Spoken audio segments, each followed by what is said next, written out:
Hi everyone, I welcome you all back on this YouTube channel of in depth CUET, जहां हम अपनी PYQ series में आज next chapter start करने वाले हैं। That is going to be electromagnetic waves.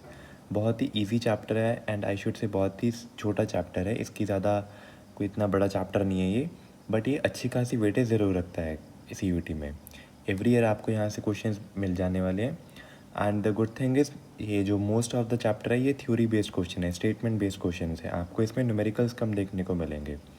So let's start one by one with the question. तो पहला क्वेश्चन हमारे पास है the unit of frequency of the electromagnetic waves. अब कुछ भी हो, फ्रिक्वेंसी चाहे इलेक्ट्रोमैग्नेटिक वेव्स की हो चाहे किसी भी वेव की हो, उससे मुझे कोई मतलब ही नहीं है। तो फ्रिक्वेंसी की यूनिट मुझे पता, that is going to be the hertz. तो बहुत ही ईजी और सिंपल क्वेश्चन था। मैं बाकी यूनिट्स भी आप एक बार देख लेता हूँ। मीटर्स जो होती है मेरे को पता है डिस्टेंस की होती है। अब डिस्टेंस में मेरे पास एम्पलीट्यूड आ जाए, वेवलेंथ आ जाए, कुछ भी आ सकता है।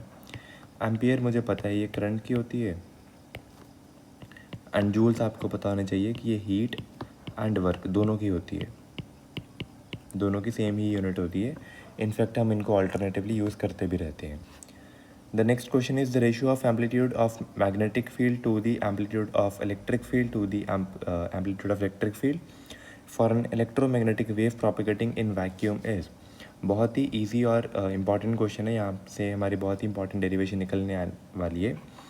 That is C is equal to electric field by magnetic field के एम्पलीट्यूड की ratio.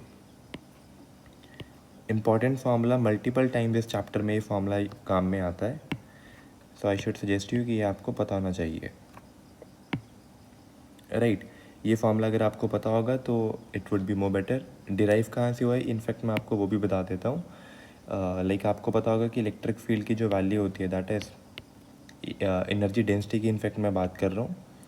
That is half epsilon naught E square and B की वैल्यू होती है that is B square by 2 mu naught. ये मैं एनर्जी डेंसिटीज़ की बात कर रहा हूँ और मुझे पता है इन दोनों की एनर्जी डेंसिटी सेम होती है एक EM वेव में। तो यहाँ से जब मैं इनको इक्वेट करूँगा that is B square by 2 mu naught, तो यहाँ से हाफ और हाफ मेरा कैंसिल आउट हो रहा है, राइट। और अगर हाफ मेरा कैंसिल आउट हो रहा है so it will become E by B will become 1 by under root mu naught E naught, और यही मेरा स्पीड के बराबर होता है, राइट। तो मैंने आपको पूरी डेरिवेशन इसकी बता दी है, फॉर्मूला कहाँ से ड्राइव हुआ है। इनफैक्ट मैंने आपको स्पीड ऑफ लाइट का एक और रिलेशन भी ड्राइव करवा दिया जो कि म्यू नॉट और ई नॉट के बीच में है। तो ये आपको पता होना चाहिए।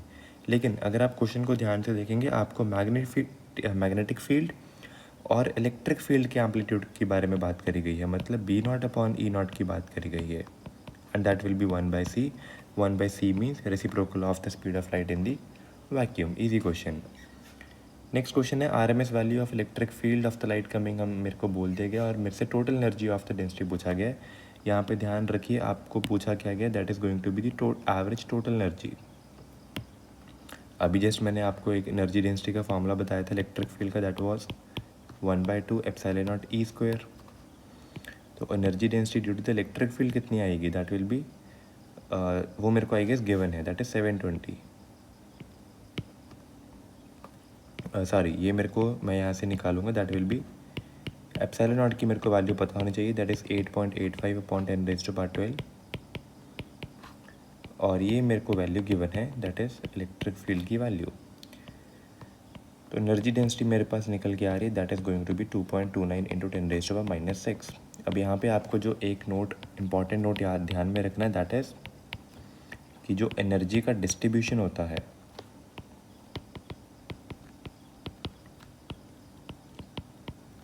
वो इक्वल होता है। चाहे इलेक्ट्रिक फील्ड हो चाहे मैग्नेटिक फील्ड हो, दोनों में जो एनर्जी का डिस्ट्रीब्यूशन होगा वो सेम होगा। तो अगर एनर्जी का डिस्ट्रीब्यूशन सेम होगा तो क्या मैं ये बात बोल सकता हूँ कि जितनी मेरी एनर्जी डेंसिटी एक इलेक्ट्रिक फील्ड के लिए आई है तो जो टोटल एनर्जी आएगी वो इसका डबल होगी। Double means 2 into 2.29 into 10⁻⁻6। तो इसका आंसर करेक्ट ऑप्शन क्या बन जाएगी, that will become 4.58 into 10⁻⁻6। That's it, right. और आप यूनिट से भी देख सकते हैं कि ये एनर्जी डेंसिटी की ही बात कर रहे हैं। इंपॉर्टेंट पॉइंट मुझे ये ध्यान में रखना है नोट कि जो एनर्जी डिस्ट्रीब्यूशन होती है वो इलेक्ट्रिक फील्ड और मैग्नेटिक फील्ड में एक ईएम वेव के लिए इक्वली डिवाइडेड होती है। Next question, for transparent medium relative permeability हमें दे रखी है ई म्यू आर और ई आर, और हमसे बोला गया है कि velocity of the light in this medium क्या रहेगा। अभी जस्ट हमने एक फॉर्मूला ड्राइव करा था, मुझे म्यू की वैल्यू पता, that is E R upon mu R, that will be V upon C, right. अब ये फॉर्मूला मैंने अभी जस्ट आपको डिराइव करवाया, लेकिन मुझसे वेलोसिटी इन द मीडियम पूछी गई है, तो मैं इसको यहाँ पे कैरी फॉरवर्ड करूँगा और जस्ट अब मेरे को वैल्यूज़ पुट कर देनी है। सी की वैल्यू मुझे पता है, दैट इज़ 3 × 10⁸, और सारी वैल्यूज़ मेरी SI यूनिट में ही जाएंगी। This will B 1.1 into this 4, and velocity यहाँ से मेरी निकल के आ रही है 2.5 × 10⁸ मीटर पर सेकेंड। Easy question. और यहाँ से आपको पता होना चाहिए कि ये दोनों जो क्वांटिटीज़ हैं ये यूनिटलेस हैं, ऑफ कोर्स होंगी भी, इसीलिए मैंने V और C को यहाँ पे इक्वेट करा, क्योंकि इनकी यूनिट्स जो हैं वो सेम हैं। Next is the electromagnetic wave travels long z axis, और मेरे को एक following pair of space and time में वेरिंग फील्ड्स दे रखी हैं, तो वो मेरे को बताना है कि किस डायरेक्शन में है। मैं आपको बता दूं CUT में ऐसे क्वेश्चंस बहुत ज़्यादा रिपीट होते हैं जो कि डायरेक्शन के ऊपर बेस्ड रहते हैं। अब इसके पीछे का एक बहुत ही सिंपल सा कंसेप्ट है, that is the wave direction को मैं कैसे निकालूंगा। तो wave direction will be the cross product of E cross B। Important बात, आपको यहाँ पे ऑर्डर ध्यान में रखना है। ऑर्डर जिस ऑर्डर में आपको बोला गया है E क्रॉस B, उसी ऑर्डर में आपको ध्यान में रखना है, क्योंकि आप क्रॉस प्रोडक्ट कर रहे हैं। तो कौन सी फिजिकल क्वांटिटी को आप पहले मल्टीप्लाई कर रहे हैं और बाद में मल्टीप्लाई कर रहे हैं, ये मैटर करता है यहाँ पे। अब ध्यान से देखिए, मेरे को बोला गया कि इलेक्ट्रोमैग्नेटिक वेव जो है वो Z में ट्रैवल कर रही है, और मुझसे E और B में पूछा गया है। अब मैं यहाँ पे आपको एक बहुत ही सिंपल सी बात बताता हूँ, आप इस क्लॉक को ध्यान में रखिए, I into J, J into K and K into I. This means कि जब भी मैं कभी I और J का प्रोडक्ट करूँगा तो मुझे K मिलने वाला है, और जब भी मैं K और I का प्रोडक्ट करूँगा तो मुझे J मिलेगा, और जब भी मैं J और K का करूँगा I मिलेगा, I और J का करूँगा तो मुझे K मिलेगा, J और K का करूँगा और मुझे I मिलेगा। तो आप इस सीक्वेंस को ध्यान में रखिएगा, राइट। और यही अगर आप रिवर्स चलते हैं, लेट से आपने बोला कि मैं I और K का क्रॉस प्रोडक्ट करूँगा तो आपको -J मिलेगा, राइट। तो इस सर्कल को आप ध्यान में रखिएगा, इसी के बेस पे आपका डायरेक्शन के आंसर्स आ जाएंगे। अब आपको बोला गया कि जो मेरा Z एक्सिस में तो मेरी वेव ट्रैवल कर रही है, तो ऑफकोर्स यहाँ पे Z पाने के लिए मैं क्या करूँगा, I क्रॉस J करूँगा। I क्रॉस J करने का मतलब क्या होगा कि इलेक्ट्रिक फील्ड मेरी किस डायरेक्शन में जाएगी, X में, और B मेरी किस डायरेक्शन में जाएगी, that will B Y direction में। तो यहाँ पे मैं ऑप्शंस मैच करूँगा, तो A will be my correct option. Easy question. Next question अगर आप देखेंगे तो यहाँ पे हमें बहुत सारे फॉर्मूलाज और लॉज दे रखे हैं और इनको हमें मैच करवाना है। और मैं आपको बताऊँ, ये एक मिसलेनियस क्वेश्चन है, यहाँ पे बहुत सारे चैप्टर्स का आपको यूज़ देखने को मिलने वाला है। सबसे पहले अगर आपको याद हो, इलेक्ट्रिक फील्ड में हमने गॉस लॉ पढ़ा था। गॉस लॉ में हमने बात करी थी, that is E dot DA will be equals to enclose charge by epsilon naught. तो ये तो मुझे पता है कि जो D की वैल्यू है वो किसके साथ मैच करेगी, that will be with the Gauss law of electricity, right. तो D की मेरी ऑप्शन चली जाएगी, दैट विल बी 2। नेक्स्ट अगर मैं देखूँ, नेक्स्ट मैंने एम्पियर सर्किटल लॉ भी पढ़ा था, आपको याद होगा। और एम्पियर सर्किटल लॉ में मैंने बात करी थी, that is mu into enclosed current, इसके बारे में मैंने बात करी थी। और इसी को मैक्सवेल ने करेक्ट भी करा था, हमने EMI में पढ़ा था, इसका मैक्सवेल करेक्शन भी हुई थी। इसमें मैक्सवेल करेक्शन के बाद ये जो फॉर्मूला था, A पार्ट वाला मेरा फॉर्मूला था, ये बन गया था एम्पियर मैक्सवेल लॉ। दोनों को क्योंकि हमें क्रेडिट देना था, तो A की थर्ड ऑप्शन। और जहाँ जहाँ पे भी फ्लक्स आया था वहाँ पे अगर आपको याद हो, हमने फैराडे को ही याद करा था। ये फार्मूला आई गेस मैं 10th टाइम लिख रहा हूँ, जहाँ पे EMF की हमने बात करी थी, that was the rate of change of flux, right. तो B की मेरी बन जाएगी, that will be a fourth option. And B dot DA will be equal to 0। ये किसने बोला था, ये कौन सी स्टेटमेंट थी, that was a Gauss laws for magnetism, जहाँ पे हमने बात करी थी कि मोनोपोल एग्जिस्ट नहीं करते। मोनोपोल एग्जिस्टेंस नहीं करते, इसको प्रूफ करने के लिए तो हमने इस चीज़ को इंट्रोड्यूस करा था। तो यहाँ पे मेरी करेक्ट ऑप्शन कौन सी जा रही है, that is the C1। Next मेरे को वेवलेंथ दे रखी है और मुझसे फ्रीक्वेंसी दे रखी है और मेरे से वेवलेंथ पूछी गई है। बहुत ही ईजी क्वेश्चन है, आपको फ्रीक्वेंसी और वेवलेंथ के बीच का रिलेशन पता होना चाहिए, दिस वन। एंड यहाँ पे मेरे को फ्रीक्वेंसी वेवलेंथ पूछी गई है, that will B C bye frequency. C की वैल्यू मुझे पता है 3 × 10⁸ एंड फ्रीक्वेंसी मेरे पास है 100, सो इट विल बिकम 3 × 10⁶। तो आप देख सकते हैं कि CUT में इजी क्वेश्चंस भी आते हैं एंड आई ट्रस्ट में ये चैप्टर ही ऐसा जहाँ पे आपको बहुत इजी क्वेश्चंस मिलने वाले हैं, बहुत ही इजी चैप्टर है। Next is displacement current. Again ये एक थ्योरी बेस्ड क्वेश्चन है।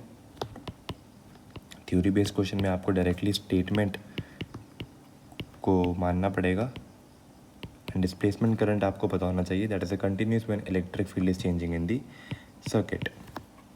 नेक्स्ट क्वेश्चन देखते हैं, which of the following has the electromagnetic radiation has the smaller wavelength. अब आपको आएगी स्पेक्ट्रम पता होगा, ये स्पेक्ट्रम का ऑर्डर होता है, ये आपको पता होता है। और जैसे ही हम इस साइड में जाते हैं हमारी वेवलेंथ क्या हो रही होती है, इंक्रीज़ हो रही होती है एंड फ्रीक्वेंसी हमारी कम हो रही होती है। मैं आपको इनके एंड पॉइंट्स भी बता देता हूँ। ये रेडियो वेव्स की बात कर रहे हैं हम and these are gamma rays. अब आपसे पूछा गया है कि आपको बताना है सबसे कम वेवलेंथ किसकी होगी। तो अगर इस ऑर्डर में मेरी वेवलेंथ इंक्रीज़ हो रही है तो मतलब सबसे कम वेवलेंथ मेरी गामा रेज की रहने वाली है। So gamma rays will be my correct option. Next is which of the following electromagnetic has the highest frequency. Again मैं पहले ऑर्डर लिखूंगा एंड ऑर्डर के बाद मुझे पता है कि इस साइड से मेरी वेवलेंथ बढ़ती है एंड फ्रीक्वेंसी मेरी कम होती है। अब मुझसे पूछा गया हाईएस्ट फ्रीक्वेंसी, तो अगर इस डायरेक्शन में मेरी फ्रीक्वेंसी कम होती है इसका मतलब सबसे ज़्यादा फ्रीक्वेंसी किसकी रहेगी, गामा रेज की। लेकिन गामा रेज मेरे पास ऑप्शन में नहीं है तो मैं आगे जाऊँगा, that will be the X rays. तो my correct option will be X rays. Just आपको ऑर्डर पता होना चाहिए, लेकिन ऑर्डर के साथ साथ आपको ये भी पता होना चाहिए कि कहाँ पे इंक्रीमेंट हो रहा है, कहाँ पे डिक्रीमेंट हो रहा है। और इसको आप ध्यान भी रख सकते हैं क्योंकि जो रेडियो वेव्स होती हैं ये लॉन्ग ट्रांसमिशन के काम आती है, हमें दूर तक भेजनी होती है रेडियो वेव्स, और दूर तक भेजने की वजह से ही इनका लैम्डा जो होता है ज़्यादा होता है, वेवलेंथ ज़्यादा बड़ा होता है। Next is a plane electromagnetic wave है जो free space along the X axis travel कर रही है at a particular point in a space. हमको इलेक्ट्रिक फील्ड की डायरेक्शन दे रखी है and a particular point in the space, जहाँ पे इलेक्ट्रिक फील्ड की अब वैल्यू भी दे दी और मैग्नेटिक फील्ड की वैल्यू हमसे पूछी गई है। मैं अगर आपको ध्यान से बताऊं तो यहाँ पे एग्जामिनर हमें डायरेक्शन सिर्फ कंफ्यूज करने के लिए दे रहा है। डायरेक्शन आपको कन्फ्यूजन करेगी, इनफैक्ट डायरेक्शन की हमें कोई ज़रूरत भी नहीं है इस क्वेश्चन में। तो मैं वही अपना फॉर्मूला लगाऊंगा, that is C is equals to electric field by magnetic field. इसका फॉर्मूला मुझे ऑलरेडी पता है एंड द इलेक्ट्रिक फील्ड मेरे पास कितनी है 9.3/B। तो मेरी B की वैल्यू आ रही है that is 3.1 × 10⁻⁸ with the units that is tesla. So A will be my correct option. Next is what is the cause of the greenhouse effect. Theory based question लेकिन important. I don't know why every year CUT में एक shift में तो at least greenhouse effect based question वो पूछता ही है। इतने theory based questions में से उसका जो फेवरेट टॉपिक है that is green house effect. और ये आपको डायरेक्टली पता होना चाहिए कि जो ग्रीन हाउस इफेक्ट होता है वो इंफ्रारेड रेज कॉज करती हैं, डायरेक्ट आपको पता होना चाहिए ये चीज़। नेक्स्ट देखते हैं, हमें EM wave propagating in medium की डायरेक्शन दे रखी है, उसकी वेलोसिटी दे रखी है। बेसिकली हमें डायरेक्शन ऑफ EM वेव बताना चाह रहा है वो यहाँ से, जो कि क्या है, आई कैप है। और इलेक्ट्रिक फील्ड की डायरेक्शन मेरे को दे रखी है दैट इज़ वाई कैप, या फिर मैं इसको जे कैप भी बोल सकता हूँ अगर मैं उसको यूनिट वेक्टर में रिप्रेजेंट करूँ। तो हमसे बोला गया है कि oscillating magnetic field in of the EM wave की डायरेक्शन हमें बतानी है। अगेन मैं वही अपना ऑर्डर ध्यान में रखूँगा जो मैंने अभी आपको रिसेंटली बताया, और मुझे पता है कि जो वेव प्रोपोगेट करती है, वेव की डायरेक्शन जो होती है that is E cross B की डायरेक्शन में। अब ये मेरे को आई कैप दे रखा है और E की जे कैप दे रखा है और B की डायरेक्शन मुझे यहाँ पे निकालनी है। तो अगर मैं अपने ऑर्डर को ध्यान से देखूँ, बहुत ही इंपॉर्टेंट ऑर्डर है, आपके बार बार यूज़ में आएगा। तो अगर मैं ऑर्डर को ध्यान से देखूँ तो यहाँ से मुझे पता लग रहा है कि अगर मैं जे को के के साथ क्रॉस प्रोडक्ट कर दूँ तब मुझे आई मिलने वाला है। सो दैट मीन्स बी की डायरेक्शन क्या रहने वाली है, plus Z direction, right. So my correct option will be B. Just आप इस ऑर्डर को ध्यान में रखिए, आपके सारे क्वेश्चन हो जाएंगे। नेक्स्ट इजी क्वेश्चन, लेकिन ऐसे क्वेश्चंस भी मैं आपको बार बार बता रहा हूँ सीयूटी पूछता है, क्योंकि ये चैप्टर ही कंप्लीट बहुत ज़्यादा इजी बना है। तो पहला क्वेश्चन है the measure of the total energy carried by the wave and is directly proportional to the amplitude. Of course यहाँ पे एनर्जी की बात कर रहा है, तो ये यूनिट मेरी किसके साथ मैच हो जाएगी, एनर्जी के साथ। बाकी ऑप्शंस मैं देख रहा हूँ, the number of complete cycles of the wave that occur per unit time. Obviously यही तो फ्रीक्वेंसी की डेफिनेशन है। फ्रीक्वेंसी की मतलब ही क्या होता है कि कितने नंबर ऑफ ऑसिलेशंस हो रही हैं। Next is the measure of the energy carried bye a wave representing the maximum displacement from the equilibrium. बहुत ही इजी, एम्पलीट्यूड को ही तो मैं बोलता हूँ। एम्पलीट्यूड क्या होता है कि मेरा मैक्सिमम डिस्प्लेसमेंट कितना हुआ है फ्रॉम द मेन पोजीशन, और वहीं यहाँ पे क्या है लिखा हुआ है, this will be my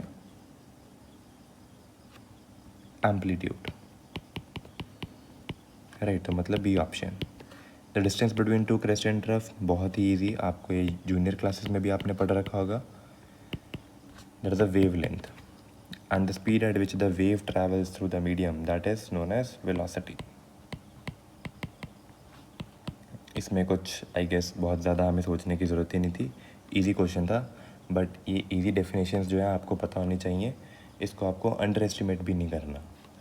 next is the velocity of electromagnetic radiation in a medium of permittivity, और परमिबिलिटी हमें दे रखा है और हमें बताना है कि क्या वैल्यू है। बहुत बार मैं रिपीट कर चुका हूँ सेम फार्मूला, इसी के बेस पे क्वेश्चन आते हैं, दैट इज़ वी, राइट। और मेरे को पता है कि मेरी जो अगर कोई और वेलोसिटी मुझे दे दी जाए that will be C by mu. मुझे ये भी पता होना चाहिए फार्मूला। ये फार्मूला भी कई बार, अब तो जैसे मेरे को वैक्यूम की बात कर रहा है, लेकिन अगर कोई और मीडियम आ जाए तो फिर मैं ये फार्मूला यूज़ करूँगा। और यहाँ से ध्यान से देखिए, मीडियम ऑफ परमिटिविटी और परमेबिलिटी की बात कर रहा है, तो आपको क्लियरली डिफ्रेंशिएट होना चाहिए कि परमेबिलिटी क्या है और परमिटिविटी क्या है, राइट। तो मुझसे क्या पूछा गया था, वेलोसिटी पूछी गई थी, तो velocity will be equal to this, easy formula. Next question, microwave कौन से प्रिंसिपल पे एक्ट करता है। Again theory based question and easy one, theory based question है लेकिन आता है एग्जाम में। दैट इज़ माइक्रोवेव जो काम करता है वो वाइब्रेशनल एनर्जी प्रोवाइड करता है, किसको, वाटर मॉलिक्यूल्स को या फिर किसी भी सब्सटेंस को जिसको भी आप माइक्रोवेव में रख रहे हो। तो ये वाइब्रेशनल एनर्जी के बेस पे अपनी जो एनर्जी का ट्रांसमिट है वो करता है। Easy question, statement based question, theory वाला। Next is electromagnetic waves are mechanical, transverse, longitudinal या फिर both B and C. Most important and easy one, that is a transverse wave पे बेस्ड होता है। अब ट्रांसवर्स वेव की definition आपको पता है, जो कि perpendicular to the direction of wave propagate करती हैं।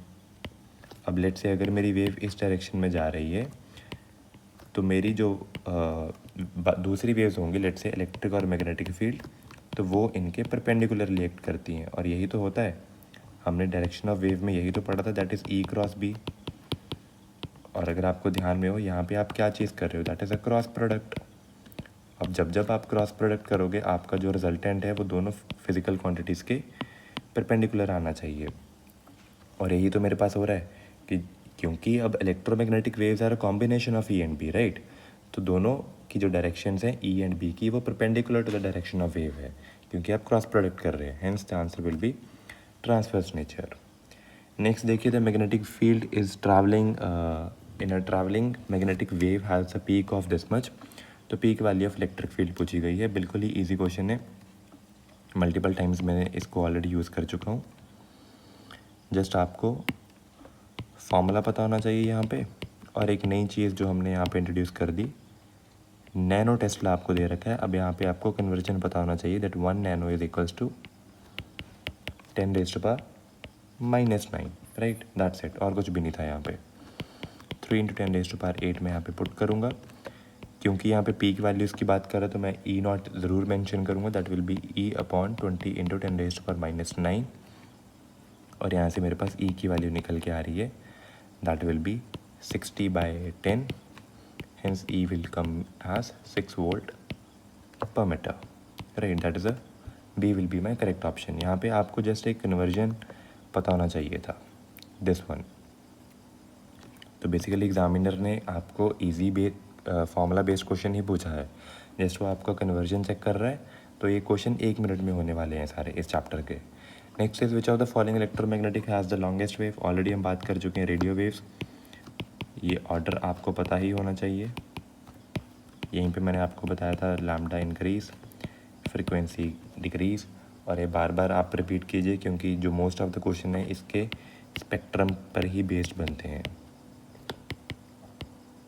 राइट। अगर आप देखेंगे ध्यान से, हमने जो थ्योरी बेस्ड क्वेश्चन पढ़े थे, जो ग्रीन हाउस इफेक्ट हमने पढ़ा था, या फिर हमने माइक्रोवेव जो भी पढ़ी थी, तो वो सारी की सारी इसी स्पेक्ट्रम पर ही बेस्ड क्वेश्चंस वो एग्जामिनर ज़्यादातर आपको हाईलाइट करवा रहा है।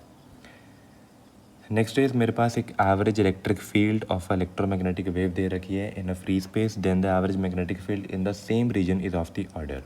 अगेन अगर आप देखेंगे जो सबसे पहले हमने फॉर्मूला डिराइव करा था उसी के बेस पे सारे क्वेश्चन हैं, लेकिन यहाँ पे इंपॉर्टेंट चीज़ है उसने सेम रीजन क्यों मेंशन करा। सेम रीजन का कहने का मतलब है उसका कि म्यू चेंज नहीं हो रहा। म्यू चेंज नहीं हो रहा का मतलब क्या है? म्यू चेंज होने का मतलब है कि जिस मीडियम में मैं इलेक्ट्रिक फील्ड आपको दे रहा हूँ उसी मीडियम में आपने बी की वैल्यू बतानी है। क्यों? क्योंकि अगर म्यू चेंज नहीं होगा तभी मेरी जो स्पीड ऑफ लाइट है वो सेम रहेगी। अगर मैंने म्यू चेंज कर दिया तो मेरी स्पीड ऑफ लाइट उस मीडियम में चेंज हो जाएगी, और लेकिन ये चीज़ हो नहीं रही, तो ये उसने साफ साफ आपको मेंशन कर दिया कि आपको सेम रीजन में ही बी बताना है, राइट। सो दिस इज़ 3 × 10⁸, और इलेक्ट्रिक फील्ड की वैल्यू मुझे गिवन है, दैट इज़ 9/10⁴ इंटू बी। तो यहाँ से बी आपका निकल के आएगा, that is 3 × 10⁻12। So my correct option will be B. Next again आप देख लीजिए, आपका जो क्वेश्चन है ये परमिटिविटी और परमेबिलिटी के ऊपर है। So I will suggest you to please treat this as your homework. Easy question है, बहुत बार हम ऐसा क्वेश्चन कर चुके हैं। अगेन आप देख लीजिए, ये जो क्वेश्चन है थ्योरी बेस्ड क्वेश्चन, बहुत सारे स्टेटमेंट बेस्ड क्वेश्चन एग्जामिनर यहाँ पे पूछता है, एंड अगेन ये जो है स्पेक्ट्रम के ऊपर ही बेस्ड है। डायरेक्टली आपको पता होना चाहिए।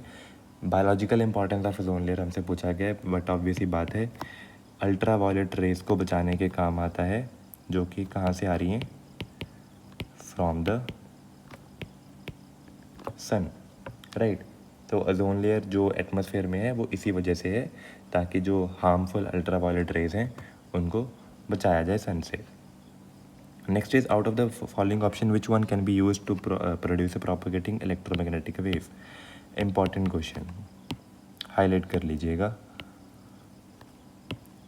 क्यों? अब आप ध्यान से देखिएगा कि जो EM वेव हैं उनको प्रोपोगेट करवाने के लिए आपको क्या चाहिए, दैट इज़ एक एक्सेलरेटिंग चार्ज पार्टिकल चाहिए। अगर एक चार्ज पार्टिकल एक्सेलरेट करेगा, एक्सेलरेट मतलब वेलोसिटी इंक्रीज होती जाएगी, तभी वो एक EM वेव का कंट्रीब्यूशन कर पाएगा। बाकी ऑप्शंस अगर मैं देखूं, अगर कोई कांस्टेंट वेलोसिटी से चलता हुआ चार्ज है तो वो सिर्फ electric field and magnetic field ही देगा। ये मैं ऑलरेडी इस मैग्नेटिक फील्ड का मैं रीज़न पढ़ चुका हूँ। और अगर लेकिन कोई चार्ज लेट से रेस्ट पे है तो वो सिर्फ इलेक्ट्रिक फील्ड में ही कंट्रीब्यूशन देगा, वो मैग्नेटिक फील्ड भी प्रोड्यूस नहीं करेगा। आपको याद होगा हमने फोर्स के बारे में पढ़ा था, दैट वाज क्या, वो इक्वल्स टू V×B,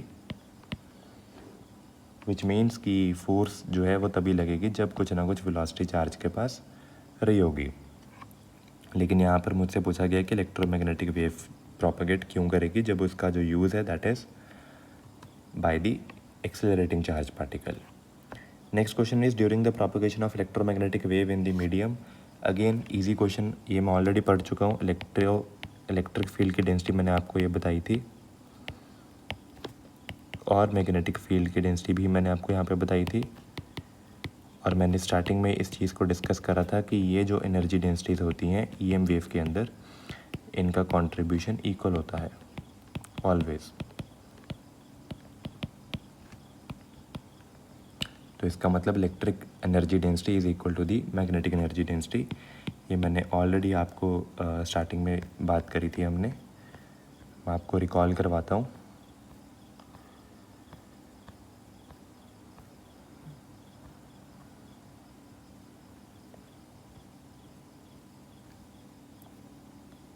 या दिस वन, यहाँ पे आप देखिए जहाँ पे हमने पूरी डेरिवेशन करी थी और इसी फॉर्मूला के डेरिवेशन से ही हमने अपने फर्दर रिजल्ट्स भी निकाले थे। जो एनर्जी डिस्ट्रीब्यूशन होता है वो बिल्कुल इक्वल होता है, राइट। तो ये जस्ट मैंने आपको रिकॉल करवाया, और ऐसे क्वेश्चंस एग्जामिनर्स आपसे पूछेगा, so they are must to keep in mind. तो जो एनर्जी डिस्ट्रीब्यूशन होता है मेरा इक्वल होता है, और यही आपसे क्वेश्चन में पूछा गया था कि during the propagation of EM wave medium में क्या होता है। And with this we are done with our chapter that is electromagnetic waves. बहुत ही इजी और छोटा चैप्टर था ये, एंड अच्छी खासी वेटेज रखता था। एंड हम अब आगे आने वाली सीरीज़ में भी ऐसे ही सभी फिज़िक्स के चैप्टर्स को कंप्लीट करने वाले हैं। एंड आई विश आपको सारी चीज़ें अच्छे से समझ आई होंगी। And for further updates I would suggest you can follow us on Instagram, Telegram and WhatsApp channel पे आपको इस कंप्लीट चैप्टर के नोट्स मिलने वाले हैं। इस पूरे लेक्चर के आपको नोट्स मिल जाएंगे, प्लस आपको DPPs भी प्रोवाइड करी जाएंगी। And for more such lectures, subscribe to our YouTube channel and hit the bell icon. Thank you all.